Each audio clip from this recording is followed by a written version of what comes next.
Good morning, world. My name is Stacy B, and this is the Brovacho channel.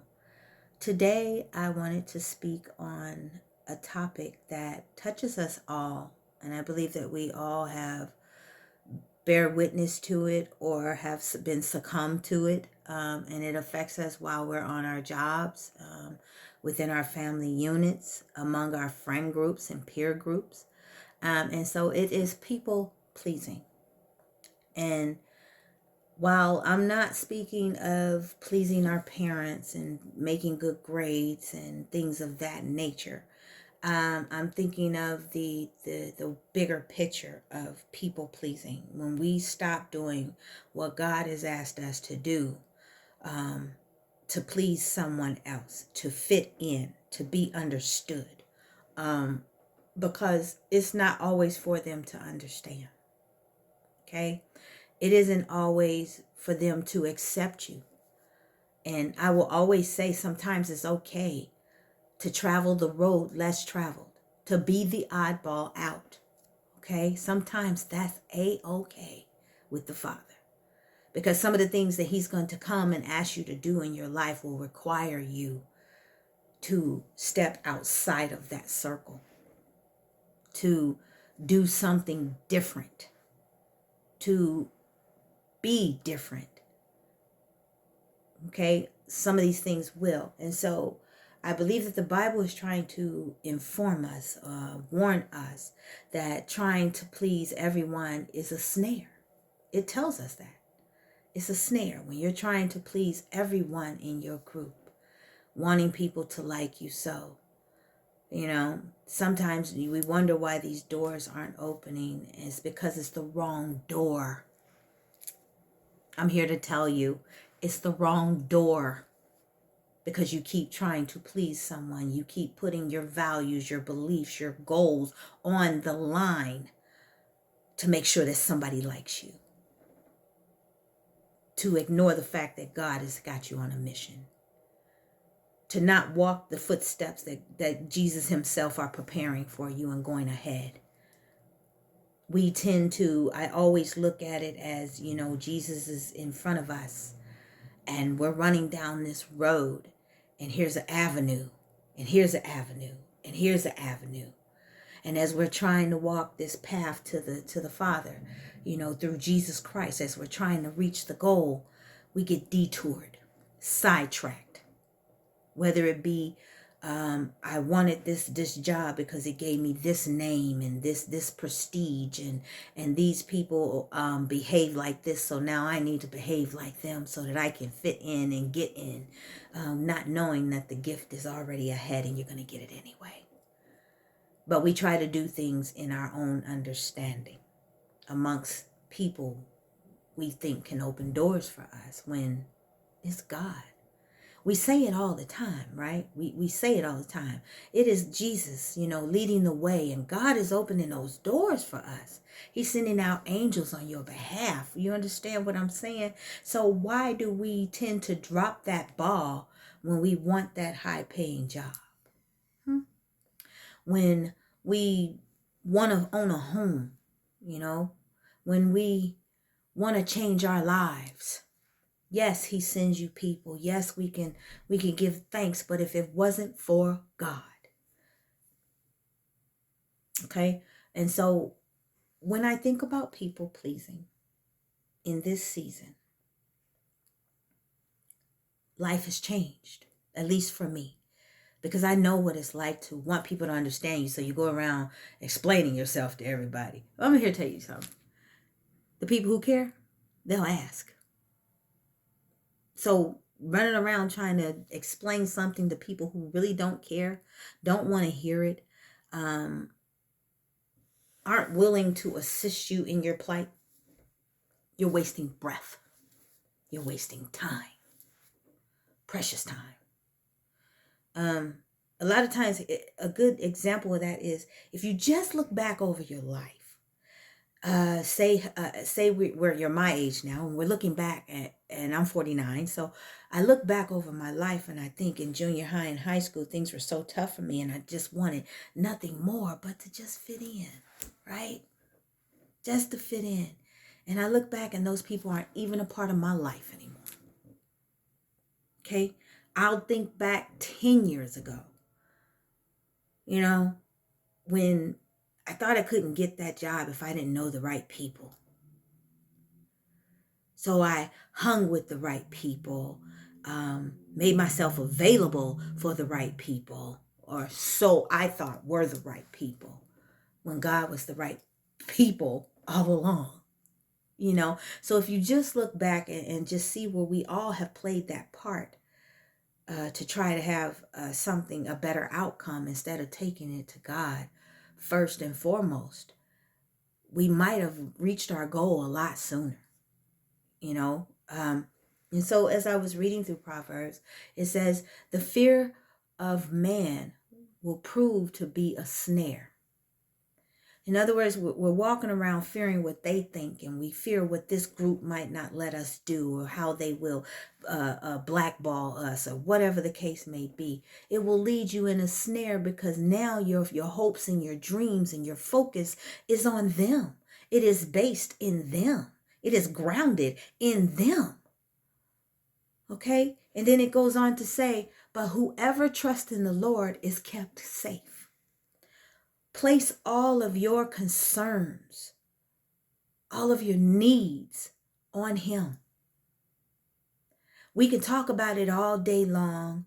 We can hear it preached all day long about following God and being with God. But when you do that, people are quick to judge. They're quick to tell you what God wouldn't like that. How do you know? How do you know? Because see, I'm on my knees every night. I'm in counsel with Him every day. And throughout the day, I take my cries and my tears to Him when people who came to love me never even reached out. So what I'm saying is, be grateful of the people in your life, but your whole world should be wrapped around the Lord Jesus Christ, our Father, okay? And the conviction of the Holy Spirit that is speaking on your behalf all the time, that is guiding you daily. If you stop listening so much to what people are saying and feeling about you. Because what I've learned is people will project, they will project. If you're trying to do something that's different and that they call it odd and weird, you understand? If you try to do something that someone else could not achieve, well, now you're foolish, okay? Can't be done. It is impossible. These are some of the things that we hear. The laughs and the jokes about you. Oh, you're crazy. I'm crazy for loving the Lord. I'm crazy for following Him. I'm crazy but we hear it preached all the time. I have my flaws and my letdowns and at times I've had my judgment of someone else. But the Father said, I learned that when I focused on Him, when I gave everything to Him and I stopped worrying about what somebody, they can talk, let them talk. No, they don't understand. I don't see why they need to do this. Maybe because they know your business why I need to do it. And I'm not coming from a place of rudeness. It's just, kind of. But I'm trying to say that people will down you for something that they don't have the courage to do. They don't want to be seen in a certain light. I've said things around people and they look at me like, did she just say that? Yeah. But you know why? Because I'm down to earth and I'm not with this snootiness. But nevertheless, people pleasing will get you nowhere, because the doors that are meant for you shall open and they shall not pass you by. There is never a too late, okay? There's never a too late. And there's never a situation in your life or a mistake in your life that God can't use for your good. Be honest with Him. Father, I had a bad day. I got angry today. Father, I'm not at my best equipped. Father, I backslid. Father, I went back on my word. Father, I went back on the drugs. Father, I had another mistake in my marriage. Father, I didn't please my mother again today because of whatever the reason may be. You know, my friends might have laughed at me. My job, you know, I wanted that position, and so I had to go hang with these people that are Judasing each other. I call it Judasing, backstabbing each other. I call it Judasing each other. You know, turning each other over to make a profit. I had to go and be just like them so that I can get in the door. We people please in a lot of areas of our life. And sometimes we forget the fact that our blessings, our joys, the things gifted to us, the lessons, they all come from the Lord. And we can hear the devil in our ear saying, you ain't gonna never get it. You just ain't good enough. You don't make enough money. You know, you don't speak as well as they do. You're not as slender as they are. You know, the things that mankind hold value over in this world. Okay.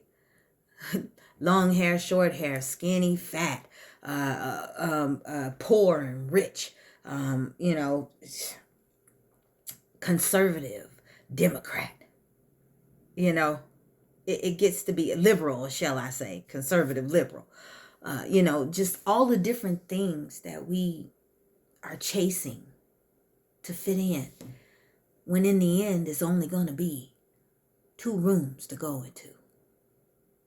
And let's just say it's either heaven or hell. I'll say it again. At the end of this life, there is only 2 roads, 2 rooms, 2 doors, 2 tables to sit at. And that is either heaven or hell. And at the end of the day, none of this stuff matters. Our cars don't matter. Whether or not I liked you or you like me don't matter. You know, up to a point of how we treated each other, you know. Some people can agree to disagree and move it along. So when I think about people pleasing, it just touched my heart today. We need to think twice about who needs to be pleased. Who is the important one? Who needs to see all of us? Who needs all of our explanations? Who needs all of our concerns? Who needs all of our needs and neglects and downfalls and pits and all of the ugly things that we try to hide behind closed doors when we show up in our best suits? You know, I used to tell people, you know, I can come out in a ball gown and get on the ground and change oil. You know, anybody who knows me know that I will get out there in some of my best stuff and get on the ground and do whatever. So in the same aspect, I put on my best suit because I care about how I look. You know, I'm not saying that. It's just me. But in the end, I know it's about the Father. My knees hit the floor in that same suit. I roll around crying sometimes. You know, I have asked God, why me? And then I stopped asking that question years ago because I found out it wasn't a why me. It was because you're you. I'm training you. Okay? I'm guiding you. Quit caring about what others are saying and do what God is asking you to do. And the reason I say it so strongly is because I'm telling you, that room that I was in, that I was gifted to see, I don't care anymore if people think I'm nuts. I was gifted to see a room that could be mine if I continue following God, stepping behind Jesus, just letting his light shine in my world. Am I going to drop the ball? Yes. Yes. Will I have some tough days? Yes. Yes, I will. But I ask him for his forgiveness, and I continue to ask him for his guidance, and I most definitely ask him for his wisdom and his strength, and to keep me humble through it all. So try to think about that and how that fits into your life. What's the most important thing at the end of the day? Because for me, I fear the Lord. And I know I have to answer to him someday. And while everything won't be pretty, he's given me a clean slate and I intend to use it. May God be with you. May he bring his light, his overwhelming and unconditional love, his mercy and his grace. May it enter into your spirit. May it enter into your heart. May it own a temple right there. Because you are the temple, right? But we want him seated right here. And we want him seated in our homes. We want him seated on our jobs. And in our interactions with our family. And in our interactions with our friends and our peer groups. Remember who has the final say before you sell yourself out. Have a wonderful day.